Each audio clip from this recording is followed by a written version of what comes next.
right, welcome back to another week of our parenting podcast on the True Selfie podcast. It is your host, Brooke, and I have Jess here. That's right. I'm with back. us to talk about parenting. That's right. And today... we parent together, husband and wife. There's two of us. So, yeah. Right. That's why I was just putting that out there. Yeah. I think they can count how many there are. Well, I know. I'm just putting that out there. There's two of us. We parent together. And so I had picked up this book called Fearless Parenting, and we're going to pull a couple out of a couple just different ideas and topics out of this. This is a really good read. The title of it is very intriguing to me. It says How to Raise Faithful Kids in a Secular Culture. And I love it because it talks really about, as Christian parents, we can really try our hardest to bring our kids to Sunday school, to teach them the Ten Commandments, to teach them Bible stories. And then when we get scared when we put them, the fear comes in when we let them go out of our home into the schools. Oh, yeah. And we start to say, like, okay, you can't hang out with those people because they say bad words. We've said that. I know we have. We're here just learning. Like not too long ago. And it just talks about like how we can get to the point where we start to fear that like the second our kids enter a secular environment that they're just going to crumble and be weak and not be able to stand up for Christ. That's almost like sheltering your children and stuff, which is a parenting strategy, is to keep everything away from them. But in my eyes, unfortunately, I don't believe you can do that their entire lives. And so they, in a sense, have to be exposed to some things to know how to manage them when they come up instead of just nothing.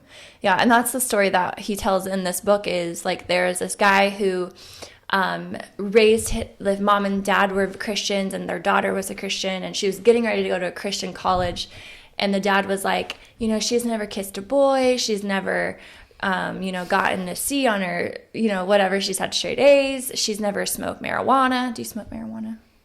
Is that how you do it? I don't. I'm just saying, like, is that I what you have, but I don't. Do you smoke it? Yes. Okay, I just want to make sure I was right. Actually, nowadays, you can, like, eat it. They have edibles. I think you can, like, rub it on your skin. You can vape it. Okay. So, I just want to make sure my terminology was right. Shelter. Exactly. And so, he was, like, bragging about all of the things that she had never done. And I think at the end of it, he said, yeah, she never left our house. And she stayed in the basement until she was, like, from 10 on. Like... And the guy was like, that seemed to have worked for this moment up until now. But now she's about to embark in a college journey where everything is going to be at her at once rather than learning it experience by experience at different parts in her life. Yeah. She's just going to walk into like chaos and maybe not know how to handle it. Maybe she'll just go overboard. And so that sheltering can happen when we do that because it stems from us being fearful and not believing that we've raised children or prepared them to be able to withstand bullies, to be able to withstand, name calling or mean girls or... You got to give them tools and the necessary exposure. Again, I'm not saying, make your kids smoke a joint or whatever. Like, right. I'm not saying that stuff. Exposure is different than experience, maybe? I don't know. I just made that up. It kind of sounds good. What did you say? Say it again. Exposure is different than experience? Agreed. Yes. So, I just made that up. Yeah, that's good. But, that's good. He's like, I'm done for the day. That's good. My words of wisdom. But they need to have the tools to deal with the world. I mean, there's no doubt about that. We train them in everything else. I mean, you train them in sports for very specific situations like that happen in games. Like, be ready for this. Like, this is going to happen. And no doubt, prayer and spiritual tools are the most powerful that we have. It's the weapon of our warfare. Yeah, it is. There's no doubt about that. They need to learn to do that, and they need to rely on Jesus. That has to be what we do first. But we have to be realistic about the world that we live in. And they're going to pray, but they're also going to go through things and struggle. And yeah, we got to put them out there. And I'm sure there will be, I know it's called fearless parenting. There will be some fear. I mean, 100%. I'm not saying that like nobody's going to have fear. right. I mean, that's an attack from the enemy. We know that we're going to be tempted and attacked. And so that's something that we're going to have to deal with. But fear will erode our faith. And that's what this book says is, if you think about the stories in the Bible when, Peter was walking on water, it was the fear of not having the faith there in him that made him, fall into the water. And so we have to realize and how we've kind of tried to raise our kids not to make decisions out of fear. We also as parents have to make sure that we're not sheltering them because of fear that we have. Yeah, that's good. We have to make sure that we're not letting them do things. What is the reason why we're not letting them do it? Yeah. Is it because we're afraid that they're not strong enough to handle it and that they're going to have an experience? Because let's be real, we're all going to be tempted with sin and we're all going to sin. And we can't let our kids think that the experience may result in a sin, but that there isn't grace and mercy to cover that. And if we don't train them and walk them through that process, now while they're in our homes, they're not going to know who to turn to when they're out away from our homes. Yeah, they have to know where to turn at the end of the day. I mean, in here recently, there was Landon was hanging out with somebody, and Brooke and I talked, and we were like, maybe that person's not a great influence on Landon. So we could cut ties completely there. Right. But we didn't. It's going to be like a metered connection. Right. And I had a talk with Landon about that, and I let him know, like, hey, we're seeing this, and we don't want that to rub off on you. It's understand that they're different than what you are. Understand that you can be a light in their life, but if we ever see what they're doing rub off on you, then we'll have to cut ties at that point in time, because we're supposed to go out and spread the word. I mean, exactly. Our children are powerful weapons that we have for spreading the word. And the truth is the light that we have been able to help grow and make brighter in our children can only be seen as light in dark places. Yeah. Like, they're not going to make a difference when they're hanging around a bunch of light for Christ, So in order for us to, go out and make disciples, sharing the gospel, we have to allow them to walk into situations where they may be the only light in the room. Yep. And then as parents, we look and say, okay, how do they handle that?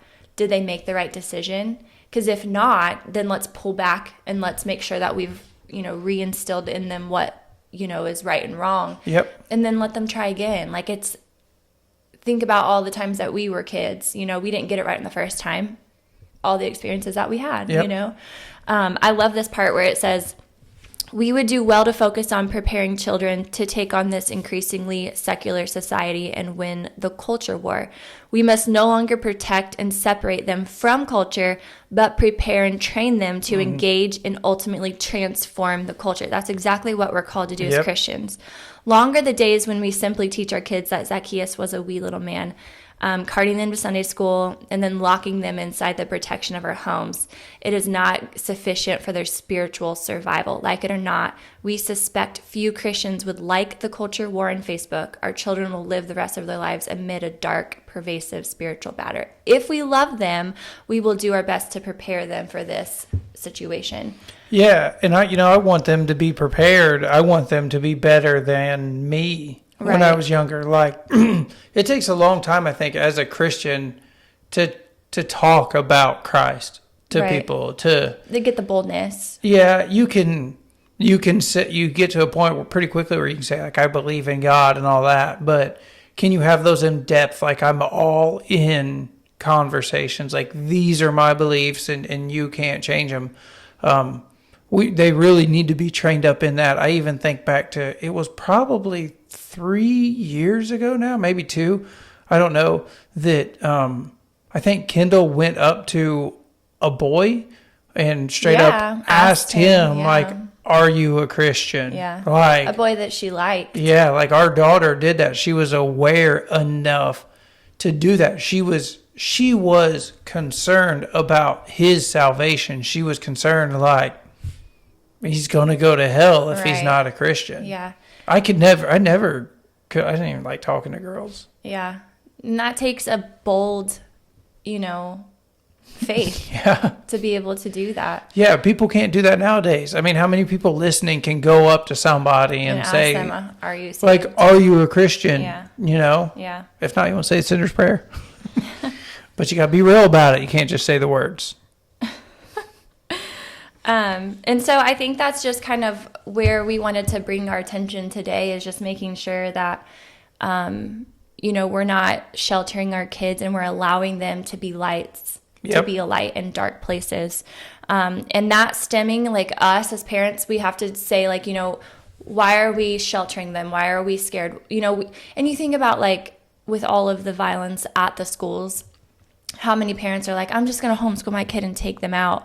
That may be, where God's called you to do for your child. I'm not saying that that's wrong. Yeah, sometimes that's the right decision. Yeah. Yeah. But I also think, like, there needs to be light in the schools, Yep. and we can't pull our kids out.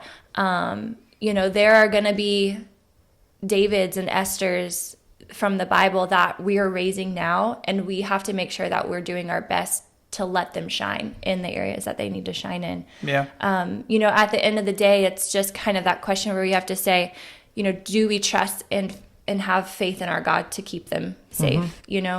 I think a lot of parents have that fear and they keep them from things because they don't truly trust in the Lord, Yep. to protect their kids. I mean, we're going into a scary time right now with our oldest getting ready to go into high school. And that's going to be a whole new, like, social environment that she's going to be in. And then not only that, but being on the cheerleading team, which when I think of, like, scary things in high school, I would think that that's probably one of the scariest teams to be on.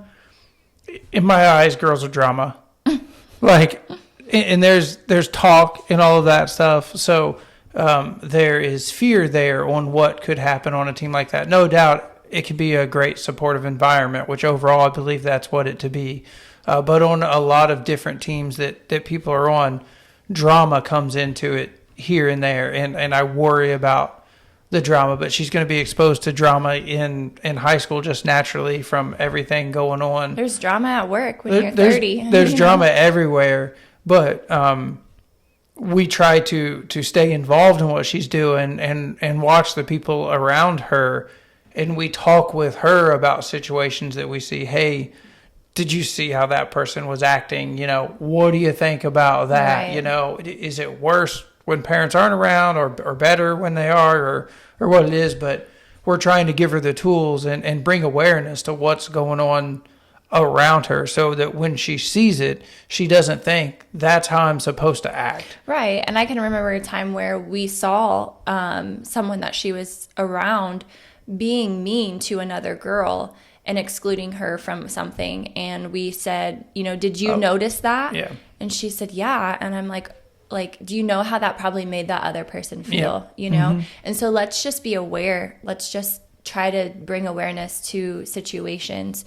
To close out the topic, I want to just read this thing. It says, our goal simply can't be for our children never to commit a sin while growing up, because let's just be real, that's a very faulty goal. Rather, our goal has to be to equip our children to love and honor God each time they leave our home to swim in a sea of sin. And that's what we're doing, is we're letting them test the waters. Equipping them. So that's what we're doing here, is every time that they leave our home, we're allowing them to just, I think about like little baby fish, just learning how to swim, Yeah. You didn't like that analogy. Well, baby fish. I thought about in like Nemo. I know, baby fish just swim. Do you know like a Nemo? I know, his dad was so protective of him. Yeah, oh yeah, that's a great And he was overall example. He was like, didn't believe that he could come back. and Yeah, find because his he had home. a little fin. Yeah. A little fin. And he went out and experienced a lot of things, but Yep. he made his way back He home. was totally fine. You didn't like that Totally analogy. fine. I thought it was loved great. No, It tied in. If you would have said Nemo at first, but at first you said baby fish, I'm like, fish just swim. Like, we have to teach our kids to walk and everything, and fish just swim. Like, they got it easy. Fish parents got it easy, except for getting ate by, like, predators and stuff. I thought it was a great analogy. It is. It turned out really well. I So we loved need it. to develop our little Nemo, our little children, to Just keep go swimming. out in the world Just keep swimming. and shine a light for Jesus. Keep swimming. And keep swimming. That's it for today, guys. Thanks for hanging out with us. We will see you next time as we continue our talk about parenting.